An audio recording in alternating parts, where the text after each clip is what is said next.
تفضلوا هاي حبلي بعالم الفيك. تتوقعون مين المزة الحامل بالشهر الأول؟ إنها أنا. هدول مثلا متجوزين بعالم الفيك، أعمارهم صغيرة. هذا الفيديو يمكن يسبب لي مشاكل، راح يخلي جيش كامل من عالم الفيك يهاجمنا بالتعليقات بأسماء مزيفة. ليش؟ لأني قررت أفضح الجانب المظلم لعالم الفيك والطقوس الغريبة اللي بيمارسوها بالخفاء. فإذا كنت مفكر حالك طبيعي بتحداك تكمل الفيديو معي للآخر بدون ما تفقد عقلك من اللي راح تشوفه. وأنا اللي شفته أنا وعم حضر الفيديو صدمني حرفيا. بس إذا ما كنت مشترك تشترك يا عزيزي المتابع هلأ، لأنه راح ينزل أجزاء كتير لقدام. إذا عجبكم هيك محتوى فاشترك بالقناة وحط لايك، الله يرضى عليك. وهلا خلونا نبلش. هلا باختصار شديد اللي ما بيعرف عالم الفيك هو مجتمع الكتروني. كيف يعني مجتمع الكتروني؟ يعني مثلا على زماننا نحن جيل التسعينات كان في على سبيستون كوكب زمردة، كوكب الاكشن، كوكب الرياضة. هلا بزمان المراهقين في على التيك توك شيء اسمه عالم الفيك، واغلبهم مراهقين فجأة هيك بقرروا انه حياتهم هي ما ستايلهم، ما الشيء اللي بيحلموا فيه هن. والمصيبة انه هذا الموضوع ما مجرد تمثيل او لعب ادوار، يعني رول بلاي. لا يا عزيزي المتابع، لا،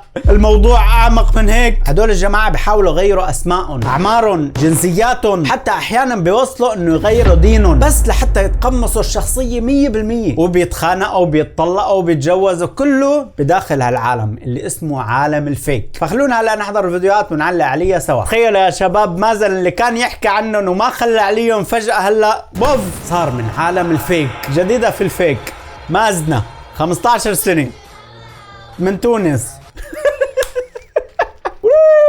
الله يعينك يا مازن.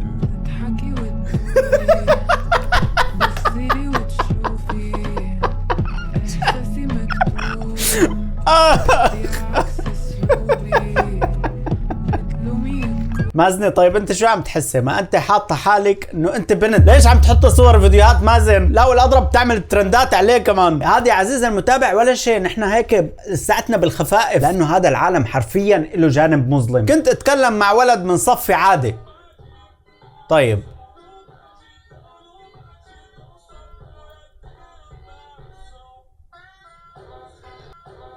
فجأة زوزي الحركة جن شو حالي هيك قليلين ادب بشكل ما طبيعي. حركات هانية المعضل وصلت لعالم الفيك؟ لا، هون احنا باول الطريق لساتنا. صرت مرتي، رجعنا لماما.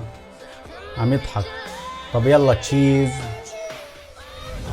قد ايه انتوا قليلين ادب؟ شو هالعالم هاد؟ مبروك مبروك. مين الزوجة؟ يا الله. طلع هيك يا زلمه وقت كنا نحن قدهم اكبر همنا كان فوت الحلقه بقلب اللعبه هاي اللي بتجي مثل التليفون. هذا اكبر همنا كان. والله في فيديوهات مراهقين اصغر مني، يعني مراهقين بيعملوا فيديوهات وانا عم حضر لهذا الفيديو خجلان طلع لكم اياها على القناه عندي. في بنت احبها اذا علقت راح ارد عليها ايزي يا رب. انا هاي يمكن انا 2200 تعليق وكلهم معلقين هيك. هلا بين المزح والجد هذا الهروب من الواقع مخيف. لما طفل يفقد شخصيته الحقيقية ويرفض اسمه ويرفض حياته بشكل عام بس لحتى يعيش كذبة، هون بيكون في خطر على المجتمع وعلى الجيل اللي جاي، لانه بيكون في مشكلة شخصية بلشت تنمى عنده. وهاي الاشياء اللي عم يعملها انه حساب وهمي وعالم فيك وما بعرف شو بتفوته بمليون حيط، لان العقل صغير وبيتعلم من التجارب. وقت بجرب هالقصص وبتعجبه العقل بلا هدول القصص يصير في عنده نقص وشوي شوي بزيد. هون بنوصل يا عزيزي المتابع لمشكلة نفسية الى اول ما الى اخر. خذ نفس عميق لانه اللي جاي بيجلط. نزلت اسبح بقميص عشان لا يبان جسمي. انا بعد ما نزلت هذا هو عم يعمل هذا الفيديو نازل حش بالبطاطا والاندومي. طب هلا شو كل شيء على جنب لشوف كيف بيتجوزوا بعالم الفيك. طريقة سهلة للحصول على زوج. الضحية هذا هو اللي بده يتجوز وهيك اقتنعت انه هذا هو الرجل المناسب، اوكي، او الطفل المناسب. السؤال الاول اسأليه اذا كان حي او لا. هل انت حي؟ ايوه، اوكي، هذا اول سؤال. اسأليه اذا كان يحب الشوكولاتة كندر. السبب لا اعرف، فقط اسأليه. اوكي. اسأليه عن كم مخدة ينام لنعرف نسبة. السؤال الرابع. والآن عزيزتي لقد أصبح لديك زوج لطيف. لازم نعمل إعادة ضبط المصنع للكرة الأرضية يا شباب، هيك ما عاد يمشي الحال أبدا. الدراما حرفيا عنده خيالية. وحدة كاتبة زوجة خانة مع بيستي. مين زوجها؟ حساب وهمي اسمه جاك. ومين البيستي تبعها؟ حساب وهمي تاني اسمه لارا. يعني الخيانة كلها أونلاين. ما رح تنجح بالفيك. ننصحك تعتزل. كل ما عليك هو انت شاهدني وانا انجح. شو بدك تنجح يا حبيبي؟ العالم ما عرفانك، بالعالم الواقعي ما حدا عرفانك وما حدا بيعرفك. يمكن نص ساعة ساعة عم تعمل هذا الفيديو وتقعد تصمم عليه وتحط الوان ازرق واحمر واخضر وما بعرف شو صور، او تقعد تفكر بالفكرة، واخر شيء تنزل هذا الفيديو وما حدا يعرف مين انت اصلا. الناس كلها نايمة انا وهي بالخاص.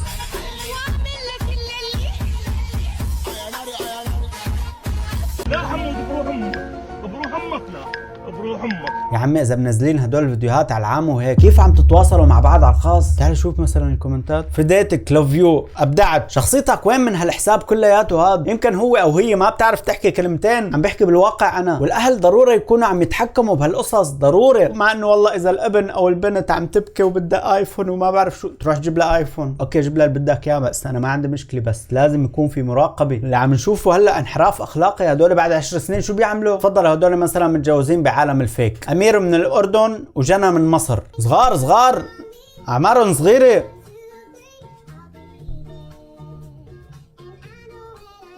امير عنده 33,000 متابع. السؤال اللي بيطرح نفسه، وين الاهل من كل هالشيء اللي عم نشوفه هذا؟ الاف الحسابات انت عم بتشوف، انتوا اهلكم عارفانين انه عندكم هيك حسابات وبتفوتوا بتحضروا هدول الفيديوهات وبتقعدوا بتحكوا على الخاص قصص ممنوع تحكوها؟ الهروب من العلاقات.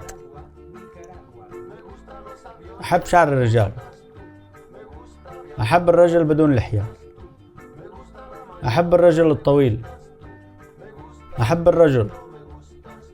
هيك انتم مفكرين الحياة هيك مثل شو الاعدادات؟ تفوت على الاعدادات مثلا بالتليفون بتنقي الطول، بدي الطول مثلا 180. لا البنت اللي بحكي معها بدها الطول 160، فخلص بفوت بحط 160 بصير طولي 160، بس انت بالواقع طولك 95. لك يا جماعة راح يصير عمره 29 سنة والله بخجل حط بحساباتي هيك ايموجيز. هدول شو هدول؟ انت عم تحط اصبع، عرفان شو يعني اصلا هاد؟ والمشكلة بنت، بمناسبة الملل زوجوني لبنت من الفيك تحسوها لابق عليا، هاي كتير بتلبق لك. قدم مع عيوني يا شباب. حرفيا هيك حسابات بدهم هيك كومنتات. تفضلوا هاي حبلي بعالم الفيك. تتوقعون مين المزة الحامل بالشهر الاول؟ انها انا.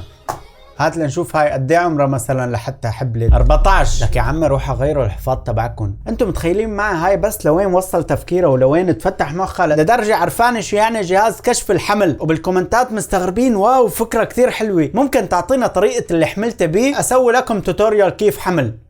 بتحسوا ان هدول من عالم الدارك ويب اللي ما حدا بيعرف بعضه، بس هدول على ستايل اصغر مصغر، هدول لسه ما كبروا، بس يكبروا بحس بفوتوا بالدارك ويب هدول، لانه حرفيا هدول بيفصلوا الواقع عن الخيال. يعني هن بالتليفون عايشين حياه وبرا التليفون عايشين حياه. يعني ممكن يكون عنده على التليفون 3 اولاد بس هو بالحقيقه عمره 17 سنه.